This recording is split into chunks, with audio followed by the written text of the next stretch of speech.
Welcome to Mental Disabilities and the Criminal Justice System. I'm Elizabeth Kelley, and I'm a criminal defense lawyer who specializes in representing people with mental disabilities.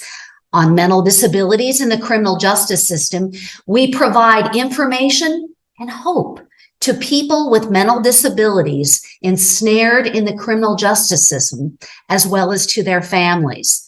In this episode, we are joined by Diana Clark, Chief of Clinical Operations of the O'Connor Professional Group. Welcome, Diana.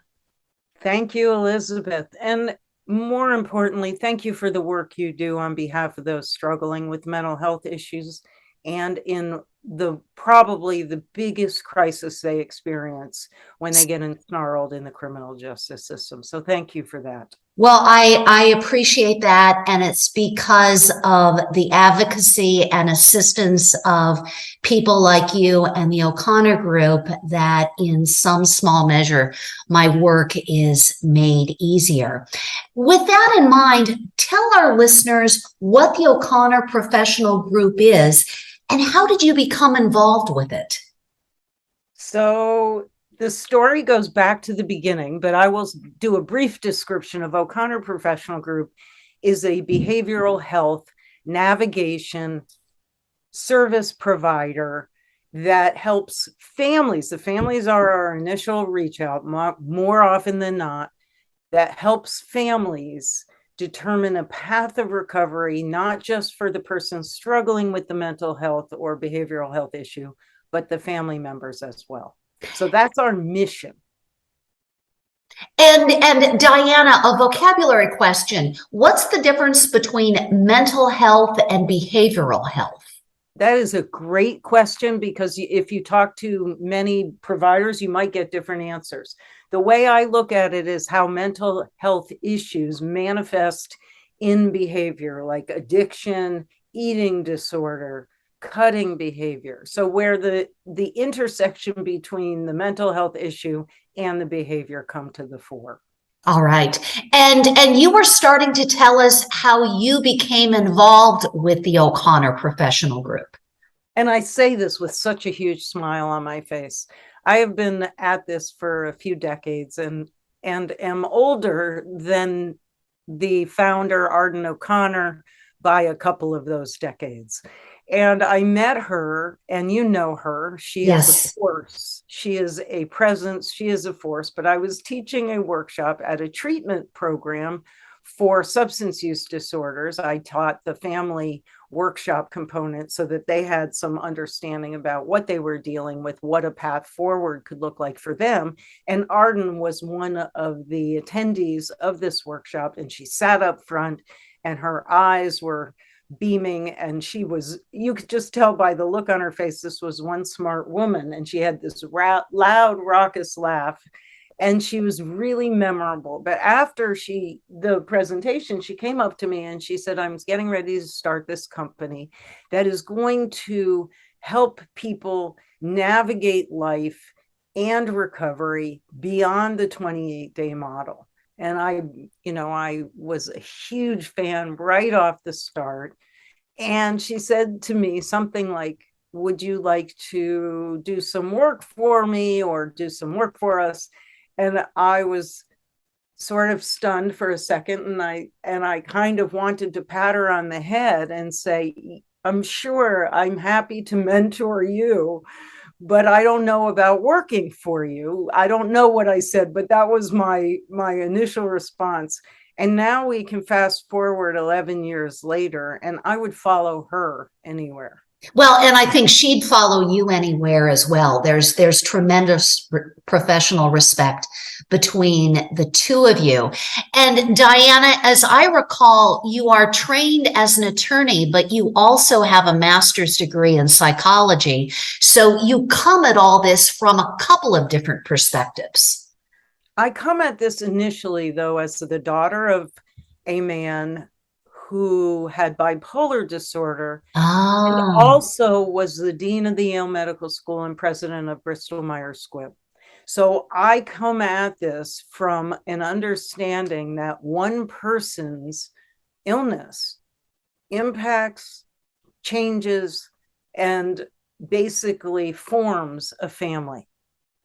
And So and by and by, exposure. Yeah. yeah, and if I can interrupt you, by that statement, you smash the stereotype that mental disabilities, mental illness only affects homeless people or the people we see wandering through the subway stations. In fact, mental illness touches all segments of society, all educational levels, all socioeconomic levels. We just finished a video about bipolar disorder and success. And this is one of those peculiar instances or illnesses that, when treated well, there can be an upside to the disorder. There can be. There's moments of brilliance for people. They have had real success in their lives. And we don't hear those stories very often. Now, the O'Connor Group is based in Boston. It was founded in Boston. Arden is from Boston. You are from New England. But if, for instance, a family in Sheboygan or Victorville, California wants to retain your services, can they do so? 100%. We have over 400 people working with us on a part-time basis, and we're talking about clinicians and consultants and all kinds of people that represent modes of different kinds of recovery as part-time employees, and they are nationally based. We have people in small towns and large cities, and if we don't know them when somebody calls, we are experts at vetting and retaining and supervising and training.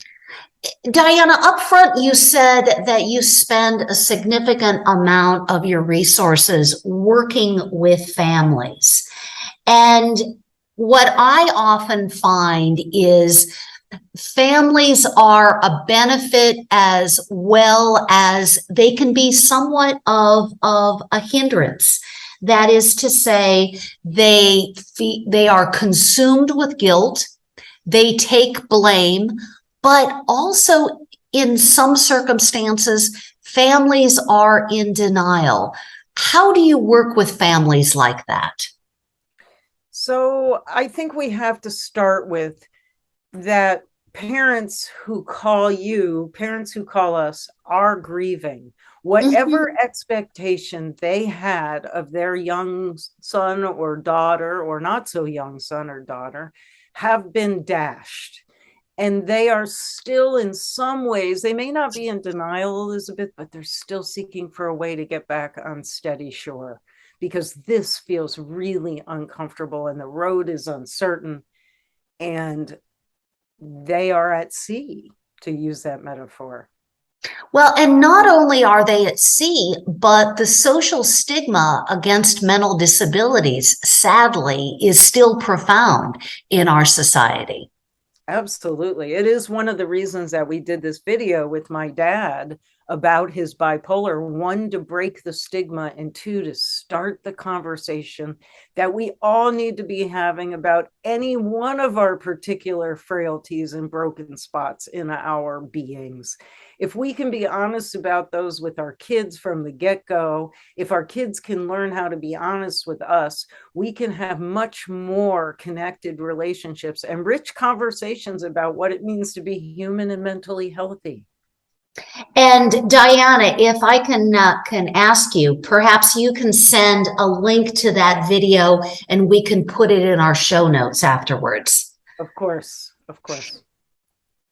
Another aspect of families that is complicated is that of siblings. That is to say, the impact of the mental disabilities and the individual with the mental disabilities on the rest of the family, and the burdens and the responsibilities that places on siblings. Do you work with that population as well? We do. And there are some few but good resources for siblings. There's a book called Sober Siblings, which actually highlights really well the guilt that siblings feel that they may have escaped this disorder or this particular mental illness, the resentment they may feel for the fact that the oxygen in the family is being absorbed by the illest member, the organization of the family, which is generally, until the family gets really healthy, organized around keeping one person healthy, and often at the expense of other people. There's huge package. If you've just tuned in, we're talking with Diana Clark, the Chief of Clinical Operations for the O'Connor Professional Group. And Diana, if our listeners want to learn more about the working of the O'Connor Professional Group, where should they go and what should they do? So the first place to go is the website, o'connorprofessionalgroup.com. And we have a lot of resources because we do a podcast, we do webinars, we write blogs, all about various elements of well-being and not so well-being. So I would start with that. If anybody is interested in an informational conversation, our team is entirely receptive to having that. We have events at conferences all over where we speak about behavioral health in a variety of contexts, sometimes state and estate planning attorneys, sometimes people in long-term recovery, but we are out there beating the drum for talking about the difficult issues. And I'm a binge listener to the O'Connor Professional Group's podcasts. These are hosted. You're the one, Elizabeth. These are hosted by Diana and Arden, sometimes separately, sometimes together. And probably one of the most poignant podcasts I have ever heard was the interview of Arden's parents about Arden's brother and the struggles that he and the family went through, which led to the founding of the O'Connor Professional Group. And in fact, Diana, I have sent that podcast to a number of families in difficulty.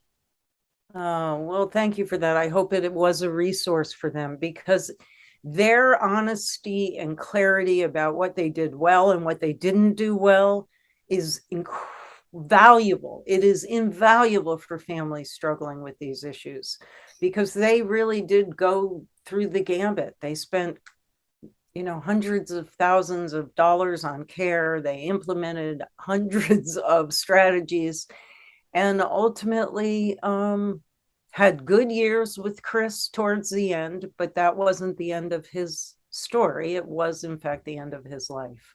Yeah, and that's the frustration when you're dealing with people with mental disabilities, because their families have done everything right. And still something goes profoundly wrong. And if nothing else, stories like that of the O'Connors is consoling, because it lets families know that they are not alone. Diana, a few moments ago, you mentioned the resources that the O'Connors spent on Chris.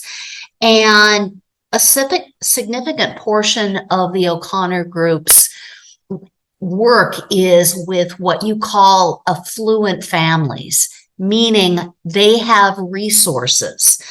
How does the presence of resources help as well as hinder recovery and wellness?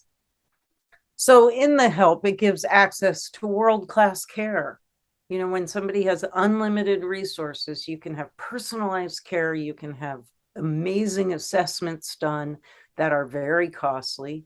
You can have treatment programs that are focusing more on your individual issue, as opposed to a broader treatment program that is treating substance use disorders or other disorders in a strict rubric.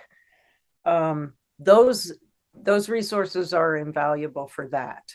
Where they are difficult is where the IP or the identified patient comes to believe that no matter what happens and no matter what they do and no matter what behaviors they engage in, there will always be that cushion of money, and that cushion may well provide for them the destruction that they use it for destruction in those moments. Well, not only does the IP, as you call that person, sometimes think that the cushion of resources will always be there, but the person in question just sometimes resists treatment. I know that the answer probably varies from family to family, but what do you do in those circumstances? So it does. There's a huge range of strategies between starting the conversation with, I'm really worried about you and it's affecting me. So I'm going to take steps to get healthy as your mother so that I can be a supportive voice for you. That can be the start of a conversation, all the way to interventions that look for somebody who is mentally capable of getting a mirror held up to them. An intervention can look like, I love you, but I'm not willing to do this anymore. And here's what you can expect from us. And sometimes I've been in a situation where, notwithstanding the fact that I'm the criminal defense attorney and my ethical obligation is to the client, I see the client being manipulative with the family. Is there anything that you can do as the provider to help in those situations, to perhaps alert the family that this dynamic is going on and it's real? Absolutely. I mean, one of the bonuses of O'Connor Professional Group and the fact that we are working with an affluent population is that we can provide those services. The family can have their coach, the IP can have their coach. So the coaches are actually coordinating the care, advising the families of where the client is without that ability to be manipulative, frankly. And a few moments ago, you used the metaphor of the cushion of resources and the IP thinking that the cushion of resources will always be there. Are you ever in circumstances where the family is either reluctantly persuaded that now is the time to take away the cushion? Or are you ever in the position where you need to persuade the family that now is the time to take away the cushion? So, yes to both of those. There are those situations where we are saying the cushion you are providing is protecting the disorder or the dysfunction more than it is protecting your loved one.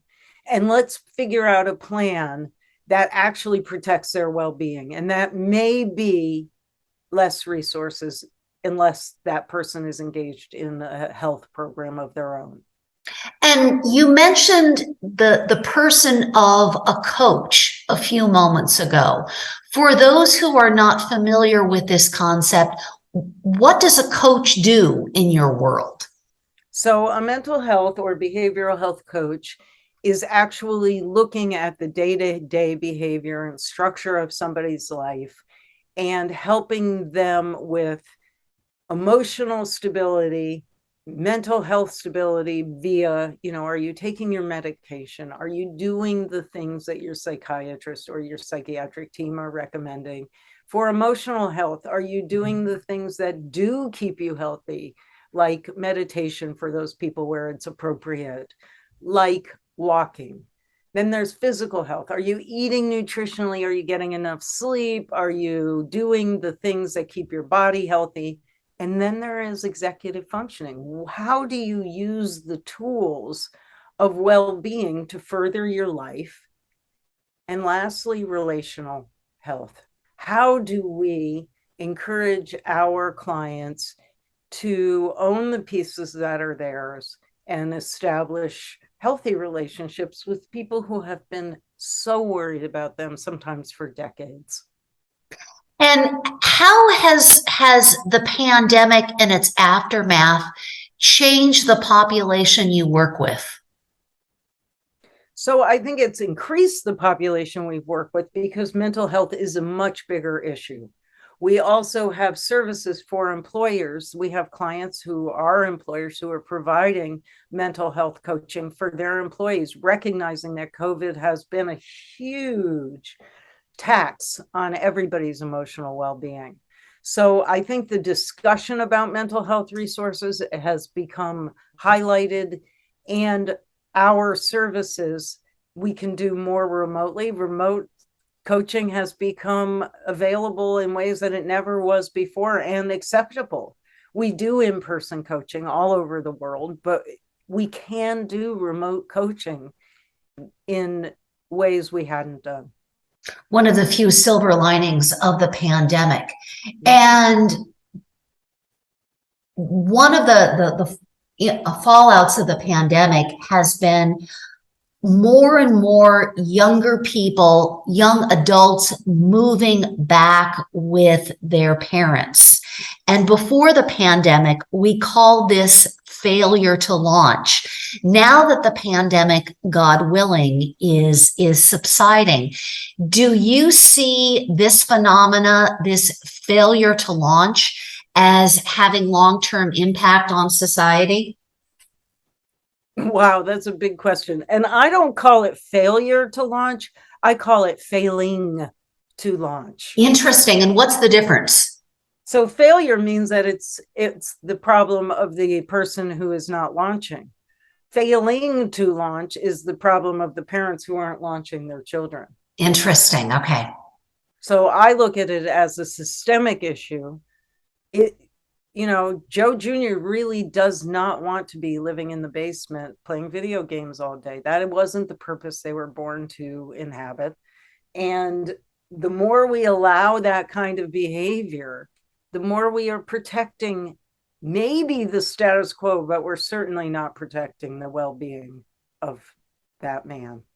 And if the O'Connor group enters the picture, how do you approach that discussion?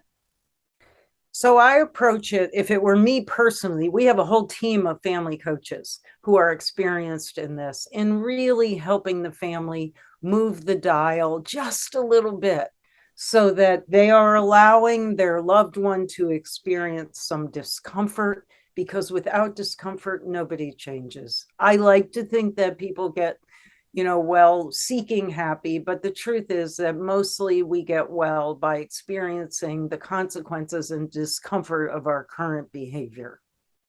So if we can talk to families about letting our kids struggle in ways that are enlightening and not interfere in that process, which is really hard to do if you're worried about your kid, the family will be healthier, as will the children.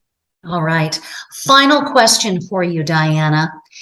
If a family starts working with the O'Connor Professional Group, understanding, of course, that the situation of everyone, of every family is different, generally speaking, what should a family do and what should a family not do? Well, I like to think that what families should do is figure out the messages they send, the behavior they support, the conversations they don't have. Look at those pieces before they start saying, I need to change the other person. We are much more apt to see sustained change when the family starts the process than if the other person does. So we start with the willing. We look at this as a changing system towards health. All right. Well, Diana Clark of the O'Connor Professional Group, thank you so much for the time you have spent with us, the wisdom that you have shared with us. You have taught us a good deal and you've given us hope. So thanks again. You're welcome. And there is hope. There's all kinds of hope. It just doesn't seem apparent every day. All right. Thanks again. Thank you.